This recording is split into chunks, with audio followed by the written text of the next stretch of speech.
اسلام پیغمبر صلی الله علیه وسلم سره مینه لري د هغه پیغمبر علیه السلام مینې دومره اثر پکې کړی دی چې ځان ورته اچي ځان ټوټه ټوټه کړي خو ګوره د پیغمبر علیه السلام په شان کې څوک نه پرېږدي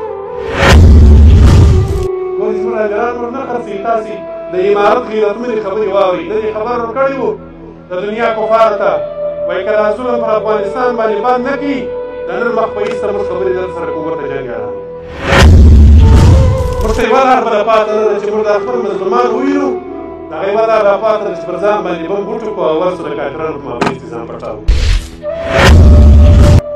او بیا د لعنت پر هغه ملایي لعنت دې پر هغه شیخ وي لعنت دې پر هغه سیاسي وي لعنت دې پر هغه مسلمان وي چې دا پر دې باندې بد وایي او بیا وایي چې دا ځان مرګي ده خلکو ته وایي چې دا جهاد نه دی دا د خپل سیاست جنګ دی دا وایي د پردو جنګ دی بوش مردار سو د بوش فاتحه واخیستل شول په افغانستان کې د مسلمان فاتحه نه واخیستل شول د اسلام د لمر د امیرالمؤمنین فاتحه نه واخیستل شول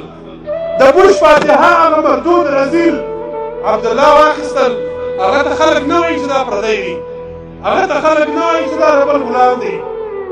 ما که د خپل امیر دفاع کول ما که د خپل اسلام دفاع کول ما که د خپلې خاورې دفاع کول د خپلو مظلومانو انتقام یې اخیستی بیا دا د کفر غلامان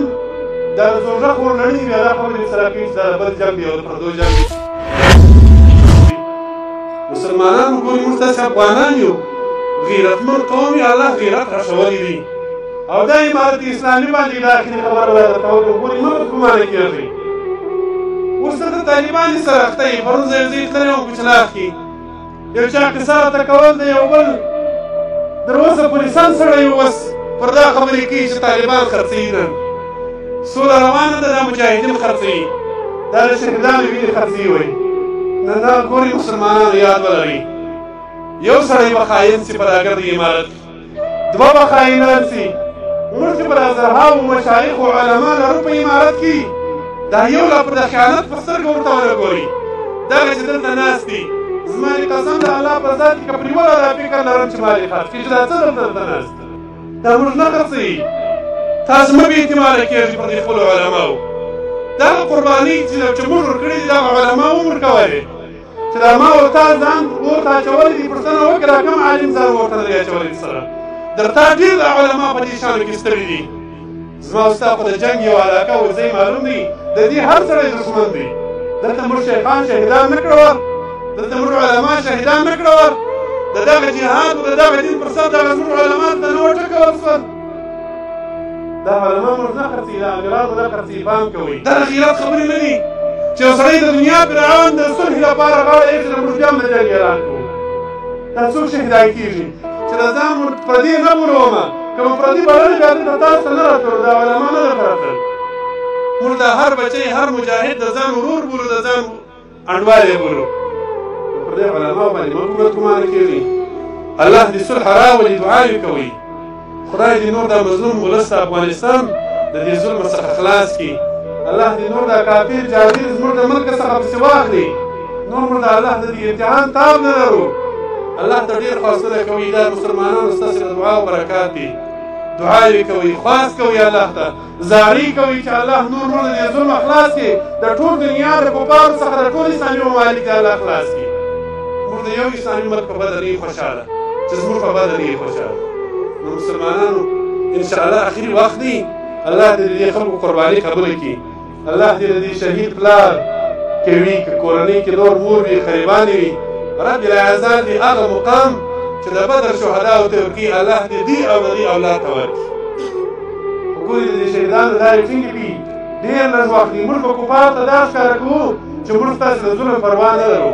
موږ ستاسې د وینو د بربریت پروا نه لرو موږ ستاسې د جبر پروا نه لرو که زر کاله نور راسره جنګېږي لا موږ درته تیار یو ځکه موږ مسلمانان یو مسلمان په خټه باندې جنګ اخیستلی بیا خاص کر د افغاني او د پښتون په خټه جنګ اخیستلی موږ تر قیامته جنګ ته تیار یو دا به ورښکاره کوو کمزورې ورځ چې کافرانو ته ښکاره نه کړي کافر ته به لرې خبرې کوو پر امارت به نه بدګمانه کېږي الله جل وعلا شانه دې د شهید په خاطر کې چې چا دلته کومک کړی دی الله دې ټولو ته اجر عظیم ورکړي او زما یوه خبره خو ذکر د عمر کوم ځکه هغه هم مذهب دي هغه هم منشور دي پنځه نیټه وخت هغه مې لار ده